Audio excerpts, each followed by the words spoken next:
Halo Sobat Galeri Jam Tangan, kali ini Mimin Galeri Jam Tangan akan ngebahas jam tangan Longines. Siapa yang sudah kenal jam tangan Longines? Dengan logo jam pasir bersayap yang sangat terkenal. Yuk kita bahas.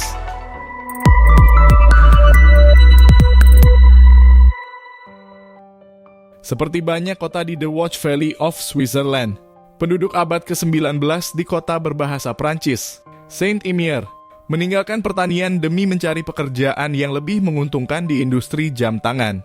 Sejak didirikan pada tahun 1832 hingga saat ini, sejarah perusahaan pembuat jam tangan Longines atau Compagnie des Montres Longines Francillon-S telah ditandai dengan banyak peristiwa penting termasuk terdaftar sebagai situs warisan nasional Swiss. Faktanya, seluruh desa Saint-Imier merupakan bagian dari inventarisasi situs warisan Swiss yang merupakan undang-undang yang melindungi warisan budayanya. Perusahaan pembuat jam tangan Longines telah berdiri cukup lama dan sejarah mereka memberikan pukulan telak dalam industri pembuatan jam tangan. Kisah Longines dimulai pada tahun 1832 ketika seorang bankir lokal dan pembuat jam Swiss, Auguste Agassiz, bermitra dengan Henry Raiguel dan Florian Morel, dua pengacara. Mereka menamai perusahaannya Raiguel Jaune dan Cie dan menjual jam saku dengan pelepasan roda mahkota. Mereka biasanya digunakan hingga pertengahan abad ke-19 pada jam saku. Ketiga pria tersebut melakukan apa yang sudah dilakukan banyak orang lain di daerah tersebut dan mengikuti formula yang sama, membuka toko dan menjual barang. Namun, Auguste mempunyai visi dan ambisi untuk sesuatu yang lebih. Dia menyadari bahwa jika dia mengawasi seluruh proses produksi, dia dapat meningkatkan produksi. Idenya berhasil dan tak lama kemudian jam tangannya dipakai di kedua sisi Atlantik. Dengan koneksinya di pasar Amerika, termasuk keluarganya, ia mampu menjual jam tangan artisan miliknya kepada orang-orang yang terpesona dengan negara lamanya. Ketika segalanya mulai berkembang, rekannya Henry dan Florian pensiun dari industri jam tangan, meninggalkan Auguste sebagai satu-satunya kepala perusahaan. Pada tahun 1852, Auguste membawa keponakannya yang berusia 18 tahun, Ernest Francillon, untuk membantu mengelola pertumbuhan tersebut. Keputusan ini merupakan keputusan yang bagus karena Ernest juga ambisius dan merupakan orang di balik banyak inovasi merek di masa depan. Pada tahun 1860-an, Ernest menjadi kepala perusahaan ketika kesehatan Auguste mulai memudar. Keputusan besar pertamanya diambil pada tahun 1866 ketika ia membeli sebidang tanah luas yang dikenal sebagai Les Longines dengan tujuan membangun pabrik. Dengan ini lahirlah nama baru perusahaan tersebut. Pada tahun 1867, Ernest mempekerjakan Jacques David, seorang insinyur berbakat, sebagai manajer operasi peran di mana ia mengawasi semua peralatan pabrik dan sistem mekanis. Pada tahun yang sama, Ernest menghasilkan gerakan pertamanya.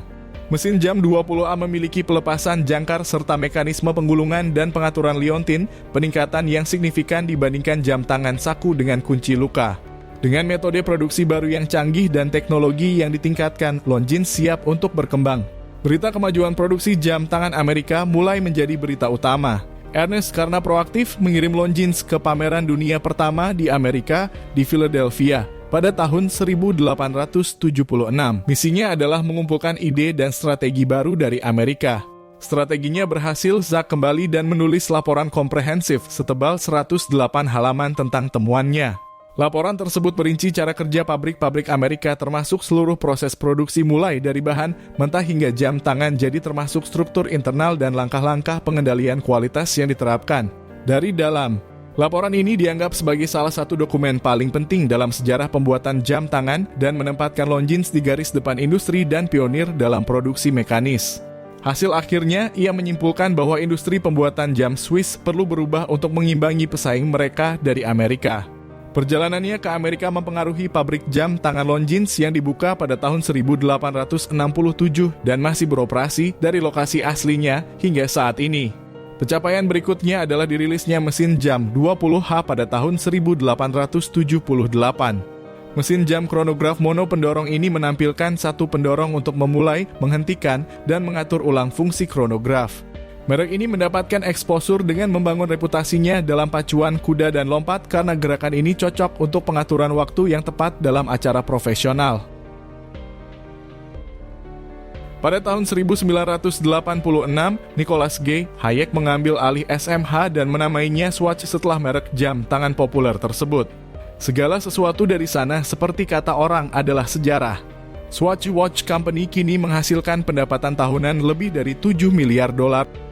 Longines adalah salah satu merek mewah utama Swatch yang secara total mencakup lebih dari 20 merek termasuk Blancpain merek jam tangan tertua dalam sejarah. Hamilton merek Amerika yang membangun mesin jam elektronik komersial pertama. Tissot, Omega, Rado, dan tentu saja Swatch. Pada tahun 1992, Museum Longines dibuka di kantor pusat perusahaan di Saint-Imier. Museum ini menelusuri sejarah Longines dari tahun 1832 hingga sekarang dengan pameran jam saku dan jam tangan dari berbagai periode, kronograf, dan instrumen navigasi lainnya, serta beberapa materi iklan kolektif. Saat ini, tur berpemandu tersedia dan gratis untuk umum.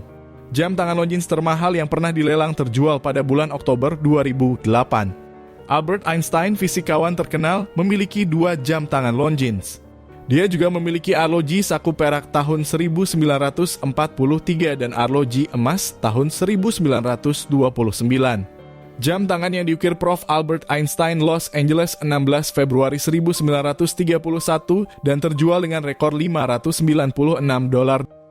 Untuk mengisi kekosongan tersebut, Longines meluncurkan koleksi Prima Luna pada tahun 2009.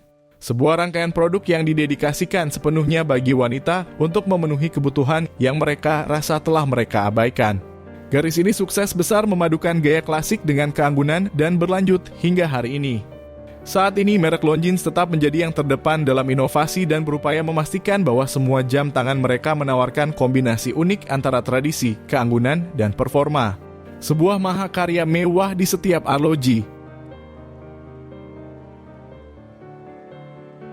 Wah, sepertinya penjelasan Mimin Galeri jam tangan sudah cukup panjang ya sobat. Next kita bahas apa lagi ya? Kalau kalian suka sama video ini silahkan like, komen, dan subscribe biar kami semangat. Sampai jumpa pada video selanjutnya.